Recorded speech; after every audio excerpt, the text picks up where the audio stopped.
Kita akan buka sama-sama di Ibrani 11. Ibrani pasal 11 ayat 1.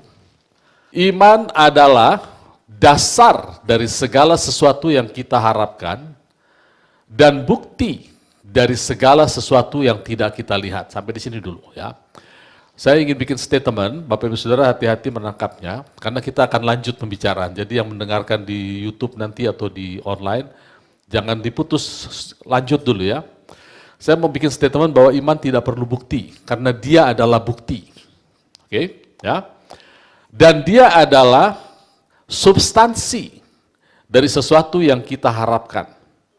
Jadi kalau kita berbicara, saya mengajak kita masuk lebih dalam lagi soal iman ya, karena orang benar hidup oleh iman. Bukan hidup, bukan bebas, bukan escape by faith atau hidup di bawah iman, tapi iman menghidupkan. Dan iman itu ternyata bukti. Dia adalah segala sesuatu atau substansi di dalam bahasa Inggris ya, dari apa yang kita harapkan. Pindah sebentar ke Roma 8 ayat 24. Apa sih itu pengharapan? Sebab kita diselamatkan dalam pengharapan. Jadi seolah-olah pengharapannya adalah atmosfer yang harus kita bawa kemana-mana, harus berani berharap sama Tuhan. Tetapi pengharapan tidak yang dilihat bukan pengharapan lagi. Jadi memang pengharapan tidak kelihatan. Sebab bagaimana orang masih mengharap apa yang dilihat? Oke, ya, pengharapan tidak kelihatan. Kembali ke Ibrani 11 ayat 1. Perkataan kita pun usahakan sesuai dengan firman Tuhan. Jadi jangan bilang begini, saya berharap satu saat saya disembuhkan. Itu kita stay di pengharapan. Masuk ke dalam iman. Saya sudah disembuhkan. Memang fakta adalah belum, tapi saya sudah disembuhkan. Usahakan bicara seperti itu. Kalau kita berbicara seperti itu, yang pertama-tama berubah adalah pola pikir kita. Iman itu bukan konsep, bukan teks, tapi iman adalah person, seseorang. Namanya Kristus Yesus. Ya. Jadi dia itu adalah substansi, dalam bahasa Inggris substance, dari apa yang kita harapkan tidak kelihatan. Ya. Dan dia juga bukti dari segala sesuatu yang tidak kelihatan tentunya yang kita harapkan.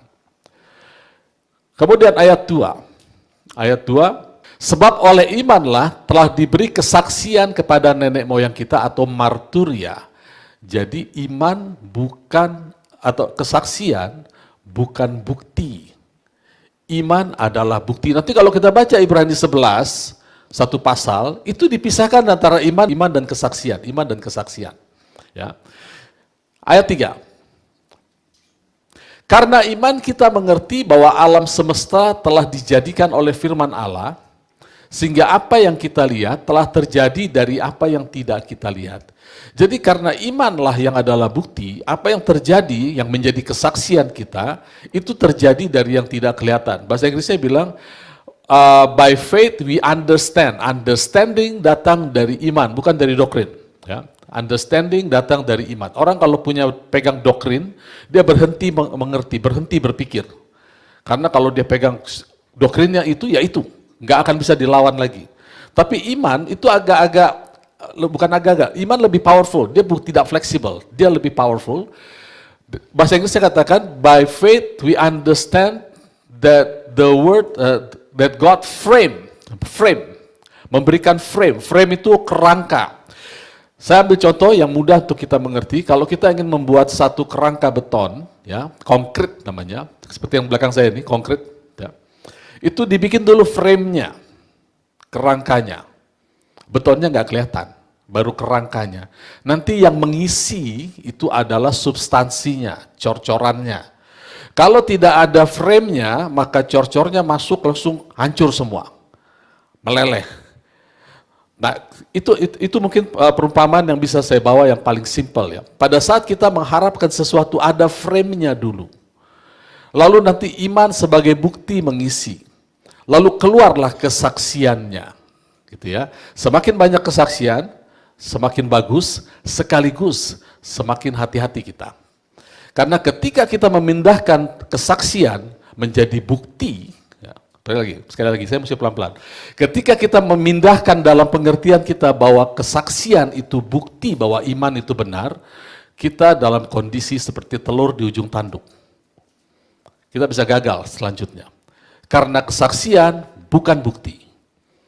Iman adalah bukti, iman tidak perlu barang bukti lain karena dia adalah bukti. Dan semua kesaksian bisa luntur karena barang bukti.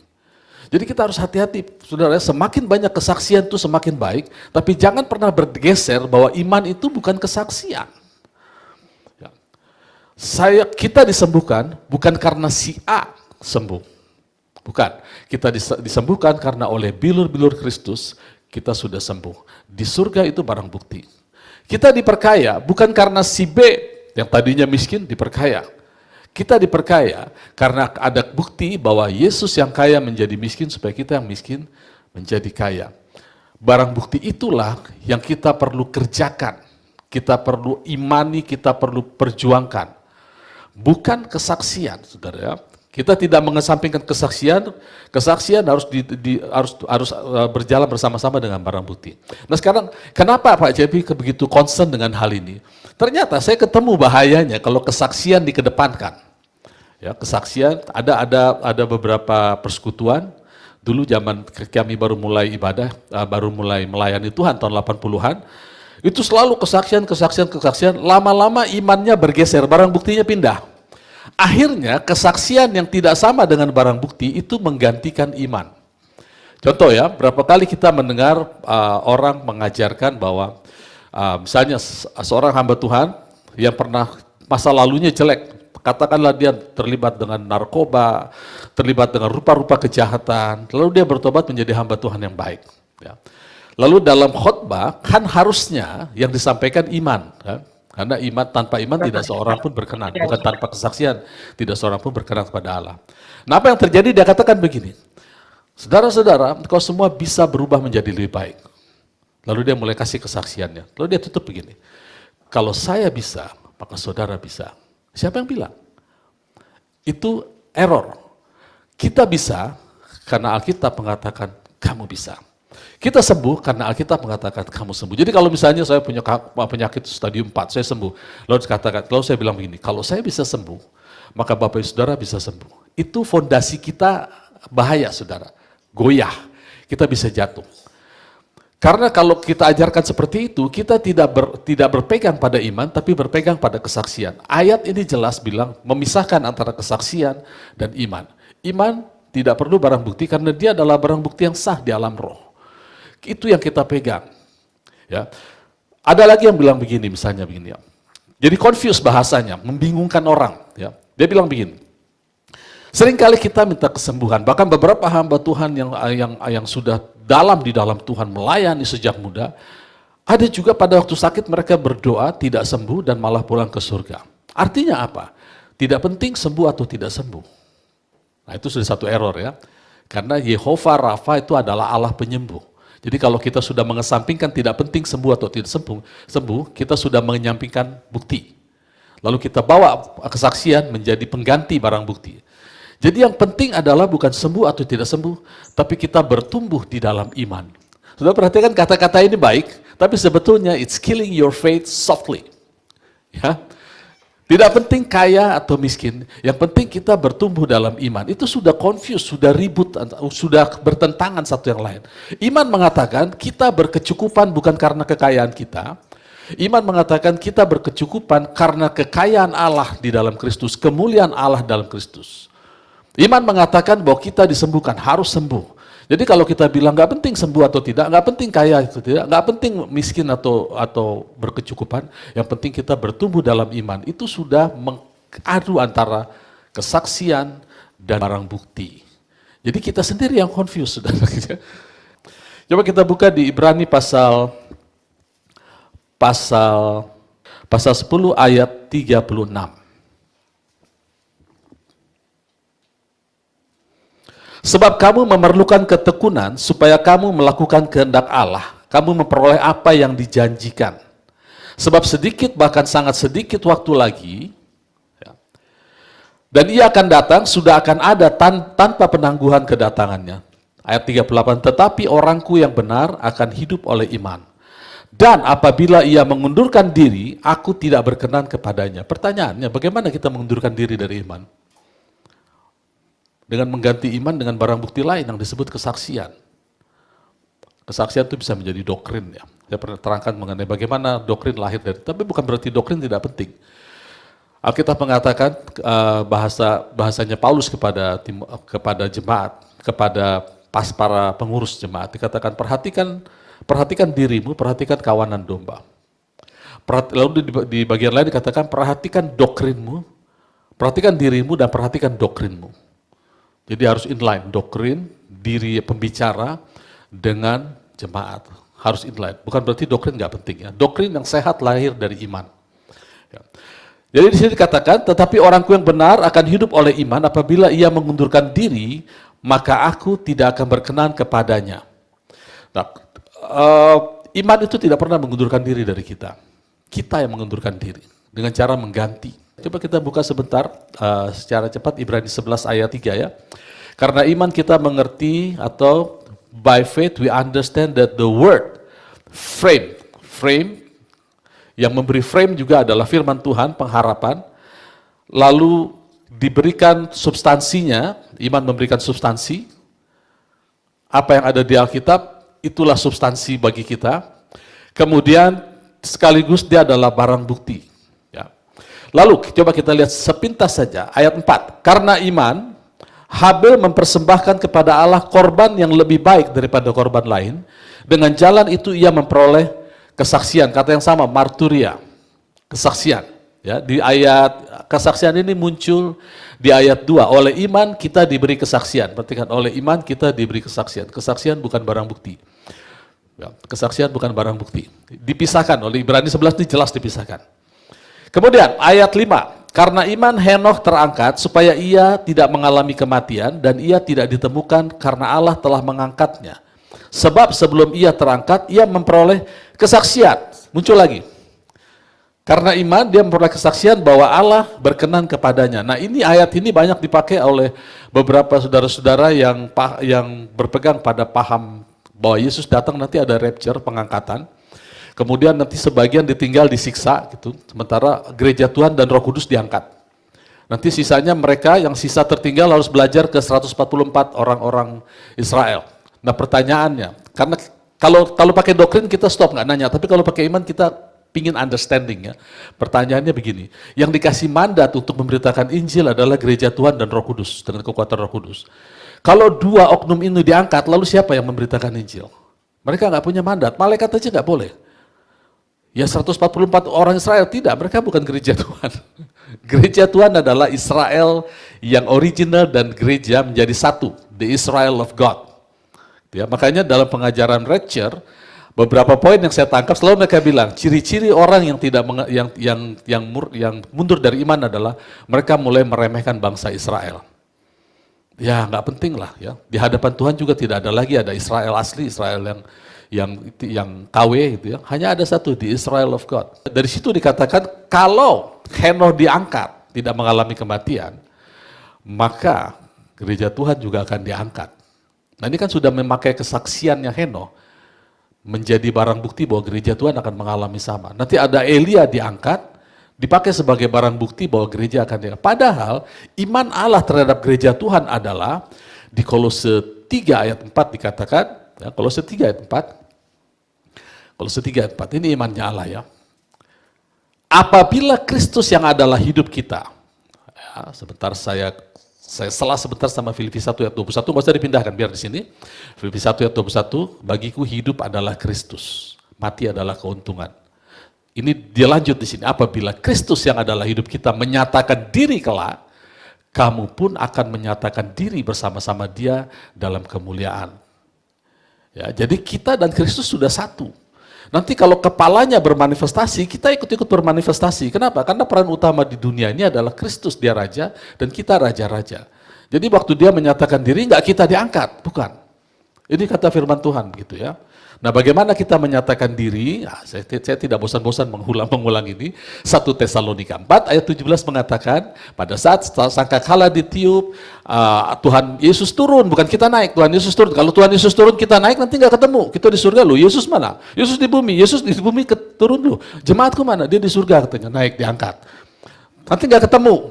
Yesus turun, kalimatnya bilang begitu, Yesus turun, lalu kita diubah. Itu kata ubah itu coach up. Mata kita terbuka melihat alam roh. Bagaimana selanjutnya diterangkan oleh 1 Korintus 15 ayat 50 sampai selesai. Pada saat itu yang kita yang belum mati, yang mortal dirubah menjadi immortal, yang jadi tidak bisa mati. Lalu yang sudah meninggal sudah dikubur, yang Injil bahasa Batak bilang bagus, yang sudah busuk. Wah, itu nggak ada yang bisa. Kalau yang sudah busuk pasti di kuburan, nggak mungkin di bumi belum busuk. Bahasa Batak bilang busuk. Ya, bahasa Inggris bilang mereka yang corruptible, gitu ya, itu dirubah menjadi incorruptible. Jadi kedua-duanya menjadi ciptaan baru lagi dengan tubuh baru, hidup lagi bersama-sama. Lalu 1 Tesalonika 4 selanjutnya mengatakan kita bertemu dengan Yesus di udara. Nah, lagu Pentakosta zaman dulu bilang kita melayang-layang di udara. Sebenarnya kita bisa lihat di Android kita sekarang bahwa kata udara yang dipakai adalah atmosfer yang terendah. Langit kan ada 3 tingkat ya. Yang atmosfer, tingkat kedua tempat roh jahat, tingkat ketiga tempat takhta Allah. Nah, kita ketemu di atmosfer bersama Kristus hidup selamanya. Terus ngapain Pak? Nggak tahu karena Alkitab nggak cerita. Jadi saya nggak mau lanjut ke situ ya. Pokoknya apa yang Alkitab tidak baca, yang tidak tulis, saya belum berani menyatakan sesuatu. Karena itu akan menjadi deviasi. Begitu ceritanya. Ya, jadi pada saat Kristus menyatakan diri kelak, kita pun akan menyatakan diri bersama-sama dia. Nah, sebelum dia menyatakan diri, peganglah kepada iman. Iman, belief system Kristus. Itu adalah barang bukti. Ya, itu baru Henokh. Terus kita lanjut. Ayat 7. Oh, ayat 6 dulu. Tanpa iman tidak mungkin orang berkenan kepada Allah. Karena iman itu barang bukti sekali lagi ya. Bukan tanpa kesaksian. Ya, Ibrani 11 ayat 6. Kalimatnya bukan tanpa kesaksian orang. Jadi kalau saudara-saudara masih malu-malu bersaksi, selama beriman tetap berkenan. Don't worry. Tapi saya punya satu pandangan khusus ke jemaat di tempat ini ya. Ini terjadi sejak zaman kita masih di Gerbang Nusantara. Ya. Beberapa jemaat yang datang ke sini tuh bahasanya orang psikologi introvert, bener gak? Introvert itu pendiam gitu ya, nggak mau. Itu entah kenapa, apa yang terjadi, suka bersaksi akhirnya. Dulu kita punya teman seorang ibu yang nggak pernah di kumpulan keluarga pun nggak pernah mau ngomong, gitu ya. Kalau giliran mengatakan kata-kata di kumpulan orang Batak kan biasa begitu ya, dia juga nggak mau ngomong. Tapi di tempat kita mau loh, dan dia bilang saya baru di sini mau. Kemudian anak-anak juga. Seperti itu yang terjadi. Apa sebetulnya yang terjadi? Yang sebetulnya terjadi adalah sesuatu yang bangkit dari dalam kita. Ingin menyatakan bukti bahwa Tuhan mengasihi. Lanjut lagi, ayat 6. Tanpa iman tidak mungkin orang berkenan kepada Allah, sebab barang siapa berpaling kepada Allah, ia harus percaya bahwa iman ada, atau Allah ada. Ya. Barang bukti ada. Bahwa Allah memberi upah kepada yang sungguh-sungguh mencari dia. Nah, upah itu beda, bukan Allah. Jadi, kalau kita baca Ibrani 11, itu dibedakan sekali. Iman itu selalu firman Tuhan yang datang, lalu mereka punya kesaksian. Ya. Nah, kesaksian menguatkan kita bahwa iman itu benar. Tapi kalau kita berpegang pada kesaksian, nah hati-hati di sini, kesaksian, pada saat kesaksian tidak sama dengan iman, itu bisa menyerang barang buktinya Allah. Nah, seringkali orang membawa kesaksian ini yang sekarang saya mau bukakan kesaksian yang dipinjam oleh orang-orang untuk melawan imannya Allah, melawan barang bukti. Misalnya kesaksian hamba-hamba Tuhan yang tidak mengalami jawaban doa atau hamba-hamba Tuhan yang hidupnya tidak sama dengan Alkitab, berkekurangan terus ya. Nah, itu dijadikan barang bukti, itu salah. Nah, tidak cukup sampai di situ, dia bawa kesaksian dari Alkitab. Misalnya Paulus ya. Paulus itu di 2 Korintus pasal 12 ayat 2 mulai, ya. Saya bacakan secara cepat. Aku tahu tentang seorang Kristen, dia bicara tentang dirinya sendiri. 14 tahun yang lampau, entah di dalam tubuh aku tidak tahu, entah di luar tubuh aku tidak tahu. Allah mengetahuinya. Orang itu diangkat ke tingkat yang ketiga dari surga. Aku juga tahu tentang orang itu, entah di dalam tubuh, entah di luar tubuh, aku tidak tahu. Allah mengetahui. Ini kesaksian Paulus ya. Ia tiba-tiba diangkat ke Firdaus dan ia mendengarkan kata-kata yang tak terkatakan, yang tidak boleh diucapkan manusia. Atas orang itu aku hendak bermegah, tetapi atas diriku sendiri aku tidak bermegah selain atas kelemahan-kelemahanku. Ini gaya tulisan Paulus membedakan manusia rohani dan jasmani. Ini gaya tulisannya dia seperti itu. Sebab sekiranya aku bermegah juga, aku bukan orang bodoh lagi. Karena aku mengatakan kebenaran, tapi aku menahan diriku, supaya jangan ada orang memperhitungkan kepadaku lebih daripada yang mereka lihat daripadaku, yang mereka dengar daripadaku. Dan ayat 7, supaya aku jangan meninggikan diri karena pernyataan yang luar biasa, maka aku diberi suatu duri dalam daging, yaitu seorang utusan iblis untuk menggocok aku, supaya aku jangan meninggikan diri. Siapa yang nulis ini? Paulus. Tapi apakah ini benar? Dia diberikan, dia mengalami itu. Tapi kesaksian dia menimbulkan kesan bahwa Allah memberikan penggocok iblis. Ya, semua tulisan yang dituliskan oleh firman Tuhan bermanfaat untuk mengajar kita, memperbaiki doktrin, memperbaiki kesalahan. Kita tidak bisa menerima ini sebagai kebenaran. Karena kalau ini terjadi sebagai kebenaran, maka kita semua diberikan oleh Allah duri dalam daging. Jadi kita mesti menerjemahkan bahasa Alkitab dengan Alkitab. Ya, bahasa Alkitab mengatakan duri dalam daging seorang utusan iblis. Coba kita lihat apa yang dimaksud dengan utusan iblis. Kita buka Bilangan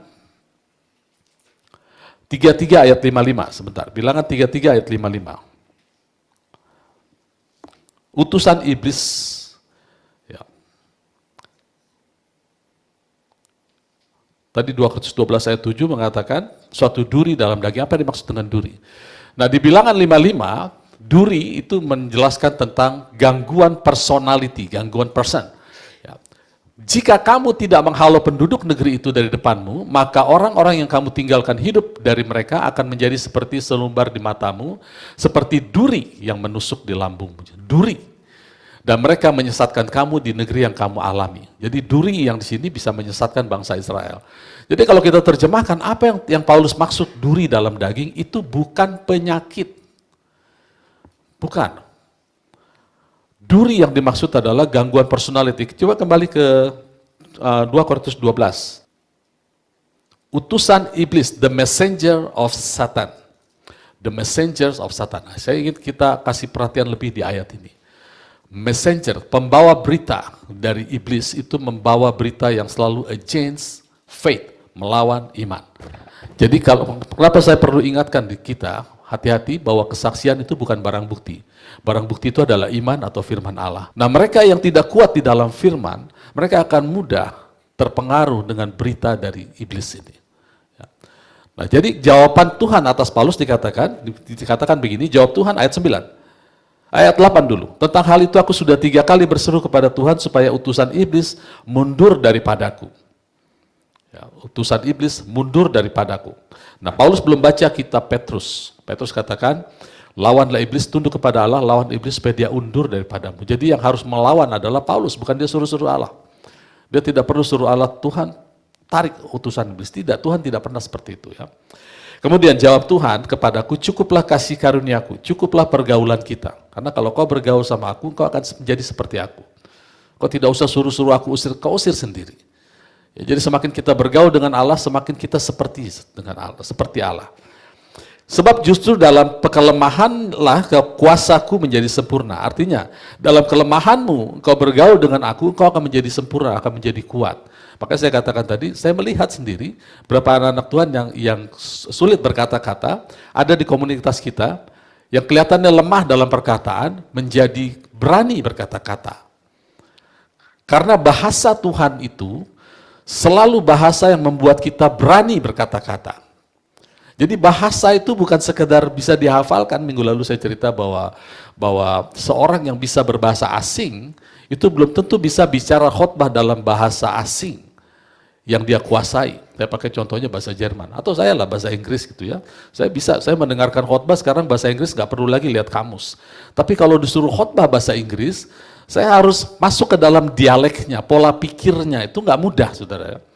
Sama dengan kita baca Alkitab biasa, tapi kalau kita bicara perkatakan firman Tuhan, itu agak-agak aneh pertamanya. Makanya orang yang tidak terbiasa membicarakan firman Tuhan, lalu faktanya tidak terjadi, dia pindahkan fakta ini menjadi barang bukti bahwa Tuhan itu nggak benar. Itu yang terjadi sebetulnya. Ini lama saya pikirkan. Coba kita buka Roma pasal 3. Ya. Seringkali bahasanya Allah tidak terjadi, lalu kita bilang, ya nggak benar itu. Jika demikian, apakah kelebihan orang Yahudi dan apa gunanya sunat? Ayat 2. Banyak sekali dalam segala hal, pertama-tama sebab kepada mereka lah dipercayakan firman Allah. Ya, imannya Allah dipercayakan ke situ, barang bukti dipercayakan. Ayat 3. Jadi bagaimana jika di antara mereka ada yang tidak setia, dapatkah ketidaksetiaan itu membatalkan kesetiaan Allah?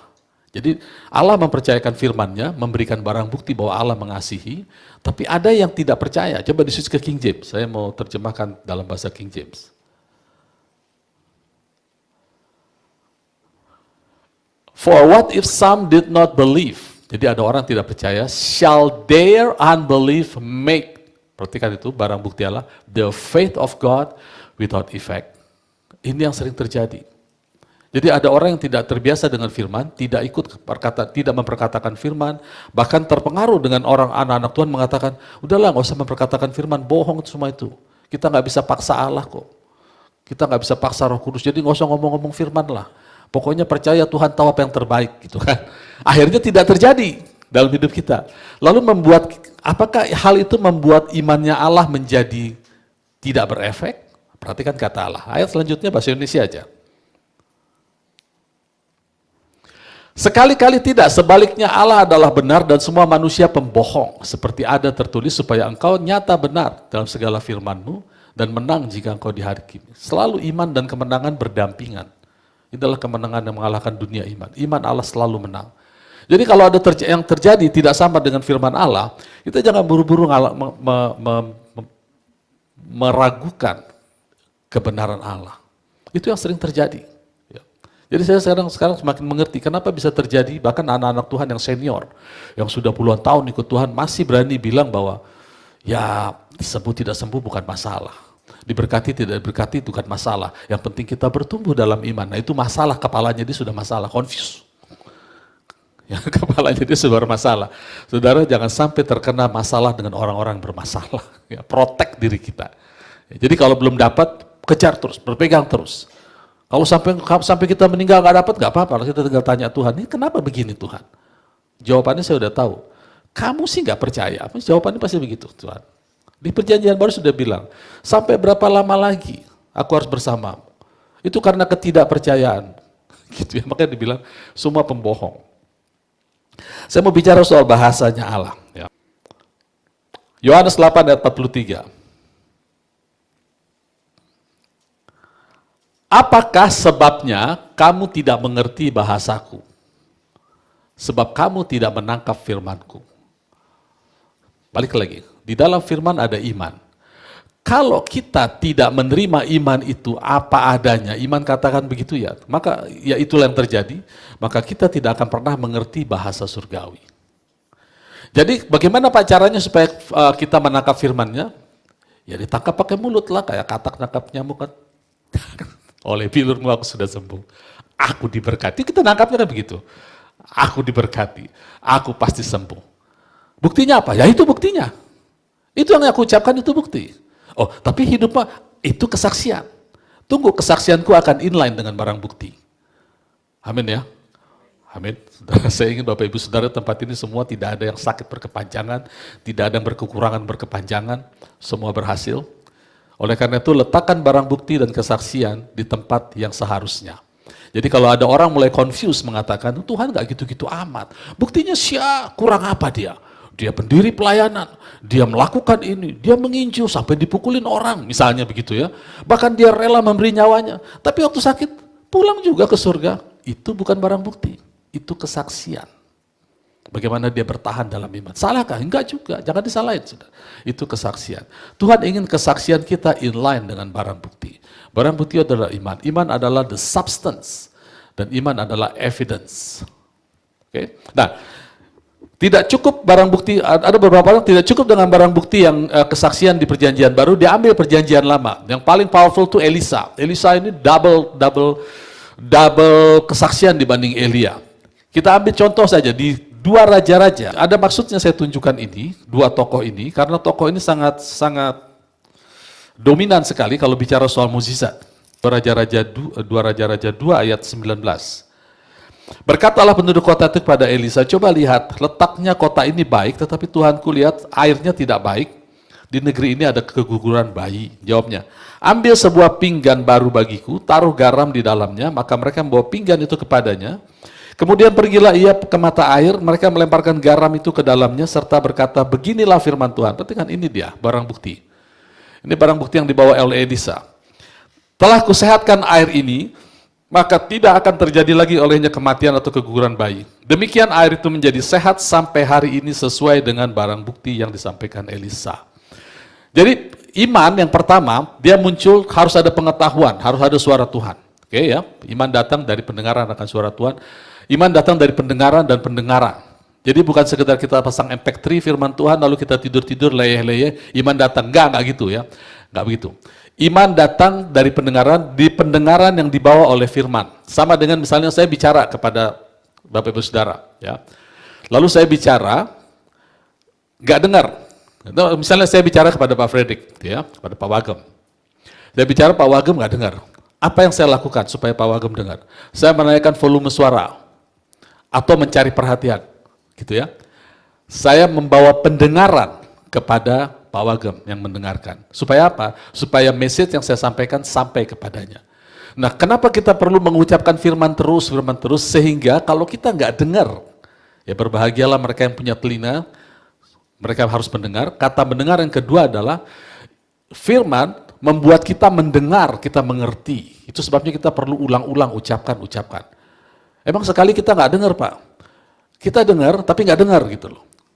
Maksudnya apa? Nah, itu yang Tuhan Yesus katakan, kamu mendengar tapi tidak mendengar, kamu melihat tapi tidak melihat. Nah, melihat yang kedua, mendengar yang kedua itu firman yang buat. Karena firman itu bukan teks. Firman itu adalah person. Jadi kalau kita ucapkan terus, makin lama makin nyaman. Tapi lama-lama itu menjadi bahasa kita. Kita mengerti bahasa surga. Karena sejak saat itu, ya, kalau kita sudah membiasakan seperti itu, sejak saat itu dan seterusnya sampai selama-lamanya, firman akan selalu mendapat tempat di hati kita. Itu urut-urutannya seperti itu. Ya. Oke, lanjut lagi. Nah, dua raja-raja ini menyatakan mukjizat-mukjizat Elisa. Tapi perhatikan, tidak semua yang Elisa lakukan itu bisa kita jadikan barang bukti. Barang bukti itu selalu dari Tuhan. Tapi ada kalanya anak-anak Tuhan berbuat sesuatu yang karena powernya tidak dia kontrol, itu merugikan orang lain. Contohnya, kita baca di 2 Raja-Raja 2 ayat 23. Ya. Saya cuma mau mengajak Bapak Saudara mau setuju dengan saya atau tidak. Itu pilihannya, kita baca cerita ini. Elisa pergi dari Betel dan sedang ia mendaki, maka keluarlah anak-anak dari kota itu, lalu mencemooh dia serta berseru kepadanya, naiklah botak, naiklah botak. Nabi dikata-katain botak. Ya, ayat 24. Lalu berpalinglah ia ke belakang dan dia melihat mereka, dikutuklah mereka demi nama Tuhan, maka keluarlah 2 ekor beruang dari hutan, lalu mencabik-cabik dari mereka 42 orang anak. Di sanalah pergilah ia ke Gunung Karmel dan di sana pula ia kembali ke Samaria. Mari renungkan sendiri, saya serahkan kepada Bapak Ibu Saudara, putuskan sendiri, apakah kehendak Tuhan mematikan 42 orang anak? Cuma gara-gara anak-anak itu ngata-ngatain botak. Kalau saya pribadi nggak setuju. Tapi kita tidak bisa jadikan bahwa tuh lihat, menjadikan Elisa selalu perbuatannya selalu benar. Tidak. Itu sama dengan Petrus pikir. Pada waktu gereja mula-mula, Petrus itu tulis, Tuhan tidak menghendaki seorang pun binasa. Tapi setiap orang bertobat dan kembali kepada Tuhan. Tapi apa yang dia lakukan pada waktu dia pertama-tama melayani setelah Pentakosta? Ananias dan Safira mati di kaki dia, cuma gara-gara perkataan dia. Nah, personal, Bapak Ibu Saudara silakan putuskan ya. Secara personal saya nggak sepakat bahwa itu kehendak Tuhan. Itu makanya kita pegang kuasa itu harus hati-hati, saudara. Kita tuh kayak pegang senjata nuklir. Tuhan tuh kayak kasih senjata nuklir ke tangan anak-anak. Kalau salah menggunakan itu bahaya. Ya, makanya banyak terjadi abuse dalam gereja, gembala mengabuse. Karena jemaatnya tidak dididik dalam pokok-pokok iman, sehingga apa kata gembala dia nurut aja. Gak cek lagi dengan Alkitab. Itu bahaya, saudara. Sama dengan kasus ini. Elisa sering dipakai sebagai, kesaksiannya sering dipakai sebagai barang bukti. Mereka kurang memperhatikan firman yang disampaikan kepada Elisa. Coba terakhir, bukti terakhir, barang bukti terakhir. 2 Raja-Raja 13. Ayat 14. Ketika Elisa menderita sakit dan menyebabkan kematiannya, bayangkan Elisa sakit dan menyebabkan kematiannya. Ini yang menjadi justifikasi dari banyak anak-anak Tuhan bahwa kesembuhan itu tidak selalu, gitu ya. Dan dijadikan barang bukti salah satunya Elisa. Tapi ini bukan barang bukti, ini adalah kesaksian Elisa. Datanglah Yoas raja Israel kepadanya menangis oleh karena dia, katanya, Bapakku, kereta Israel dan orang yang berkuda. Nah, ini persepsi saya, Yoas ini mau ikut-ikutan Elisa. Pada waktu Elia diangkat, Elisa bilang, Bapakku, kereta Israel. Gitu. Jadi waktu dia lihat Elisa udah parah penyakit, udah kurus mungkin gitu ya, dia bilang, Bapakku, dia mungkin. Yoas berharap turun ke dia, makanya diucapkan kata-kata yang sama. Bisa iya, bisa tidak, karena kita nggak tulis. Ya. Ayat 15, berkatalah Isa kepadanya, ambillah busur dan anak panah, lalu diambil busur dan anak panah. Berkatalah ia kepada Raja Israel, tarik busurmu.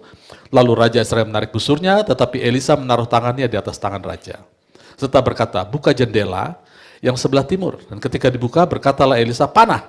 Lalu dipanahnya, kemudian Elisa berkata, itulah anak panah kemenangan dari Tuhan, anak panah kemenangan terhadap Aram, engkau akan mengalahkan Aram di Afek sampai habis lenyap. Sesudah itu berkatalah ia, ambillah anak panah itu, lalu diambil. Setelah itu berkatalah Elisa kepada Raja Israel, pukul itu ke tanah, lalu dipukul 3 kali, kemudian berhenti. Maka gusarlah abdi Allah itu, Elisa, dan berkata, seharusnya kau memukul 5 atau 6 kali. Ya, Yoas bisa jawab, mana saya tahu, mana getehe. Ya, saya pukul suka-suka tangan-tangan saya kok. Tapi ini perhatikan ya, hamba Tuhan itu kalau nggak jaga-jaga perkataan itu bisa menentukan nasib orang juga zaman dulu ya. Dengan berbuat demikian engkau memukul Aram sampai habis lenyap, tapi sekarang hanya 3 kali saja engkau memukul Aram. Gitu ya. Sesudah itu matilah Elisa, lalu dikuburkan. Adapun gerombolan Moab sering memasuki negeri itu pada pergantian tahun. Elisa mati. Hamba Tuhan mati, padahal perkataannya penuh kuasa. Nah kita nggak tahu, kita menuduh Elisa, kita menuduh Allah pada saat itu menentukan kematian Elisa. Tapi ada satu ayat dibiarkan nemplok sini ayat 21, itu untuk mengajar kita supaya kita nggak nyalain Tuhan. Dibilang begini, pada satu kali orang sedang mengubur mayat, ketika mereka melihat gerombolan datang, dicampakkanlah mereka mayat itu ke dalam kubur Elisa, lalu pergi, dan demi mayat itu terkena tulang-tulang Elisa, maka hidup ia kembali dan bangun berdiri. Siapa yang menghidupkan itu? Pengurapan Allah. Artinya Allah tunjukkan dia mati karena penyakit, oke, tapi bukan aku tarik loh pengurapannya. Aku tetap biarkan. Bahkan orang terkena bisa hidup. Jadi kita nggak bisa tuduh Allah jahat mematikan Elisa, tidak. Kalau yang saya percaya, kembali saya serahkan kepada Bapak Saudara, kalau Elisa mempergunakan kata-katanya untuk menghidupkan tubuhnya, bisa nggak dia sembuh? Bisa. Ada buktinya nggak Pak? Bukan saksinya. Buktinya ada nggak? Ada. Roma 8 ayat 11. Kalau roh Allah yang membangkitkan Kristus tinggal di dalam kamu, maka roh sama yang membangkitkan Kristus yang tinggal dalam kamu akan menghidupkan. Elisa nggak punya ayat itu. Kita punya. Jadi jangan berhenti saudara berharap. Ya. Tadi lagu bilang jangan berhenti berharap. Kita nggak bisa salahkan Tuhan.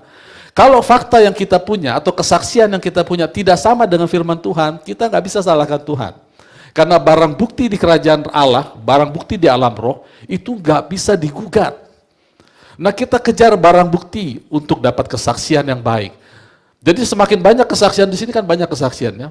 Kita semakin diberkati dengan kesaksian sekaligus berhati-hati. Karena semakin banyak kesaksian berpotensi memindahkan barang bukti dari kesaksian menjadi barang bukti. Pada saat kita pindahkan itu, kita dalam bahaya. Jadi membaca firman, mengucapkan firman, jangan pernah berhenti. Karena itu barang bukti yang sah di hadapan Allah. Yang pertama, iman itu harus ada informasinya dulu dari Alkitab. Kita harus perlu baca Alkitab. Yang kedua, kita harus percaya. Nah, ini adalah langkah-langkah praktis. Yang ketiga, kita harus ucapkan, ini wajib semua. Aku percaya sebab itu aku berkata-kata. Yang keempat, harus kita lakukan, dan jangan heran, harus kita perbuat. Bisa jadi, perbuatan yang keempat itu tidak berbuat apa-apa, alias resting. Ya. Jadi nggak selalu perbuatan itu sudah dimulai pada saat kita mengucapkan. Tapi bisa jadi, yang langkah keempat, malah resting. Jadi segala waktu terjadi apa-apa, kita relax karena kita sudah berbuat. Jadi 4 langkah ini, yang keempat ini bisa jadi resting. Ada masalah, oke, saya tahu masalah.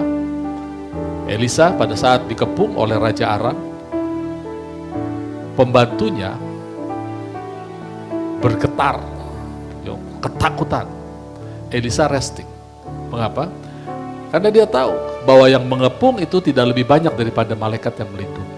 Nah, sikap seperti itu, karena kita sering mengucapkan firman, maka perbuatan iman yang terakhir malah nggak berbuat apa-apa. Bisa begitu.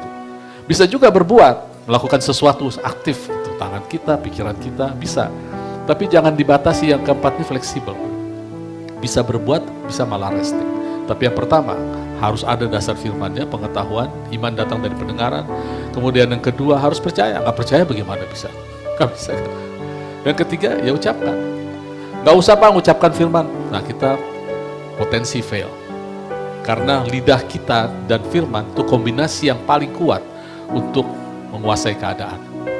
Kalau saya nggak mengucapkan, kenapa Pak? Ya, saudara pasti mengucapkan. Tapi yang diucapkan pasti yang lain. Pasti. Misalnya, mati deh gue. Kacau begini. Yang mengucapkan juga kan? Tinggal pilih mau ucapkan yang mana. Ya. Jadi yang 3 langkah itu wajib, bukan sunnah. Yang terakhir, bisa iya, bisa malah resting, gak berbuat apa. Mari saya undang berdiri. Tuhan Yesus memberkati kita semua, kita semakin kuat dalam iman, kita semakin memperoleh janji-janji, dan kesaksian kita akan semakin inline dengan bukti yang Tuhan sudah tetapkan di kerajaan surga.